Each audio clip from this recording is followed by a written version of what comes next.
my favorite pine tree. This is Oregon green pine. It's related to our ponderosa pines. Let me back up so you can see this is a tall one.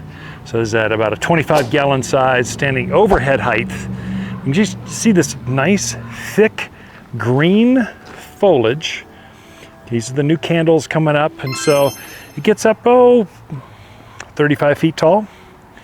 Kind of keeps its foliage right down to the ground, whereas a ponderosa, I mean, I don't like ponderosas. You're planting the trunk and the foliage is up there and they throw a lot of foliage off. This one is not as trashy or not as many foliage. It's nice, looks more like a Christmas tree, holds its foliage right down to the ground, but Oregon green Austrian pines. If I were planting a pine tree in my yard, I wanted something to block, screen, kind of evergreen, go with that one over the others. Click on the link below for more information. Of course, the plants are available here at Waters Garden Center, but the idea of every day at 11:30, Monday through Friday, lunchtime special is to give you something inspiring, something natural to look at, something that'll help you be a better gardener or just fun to relax with, and available at Waters Garden Center.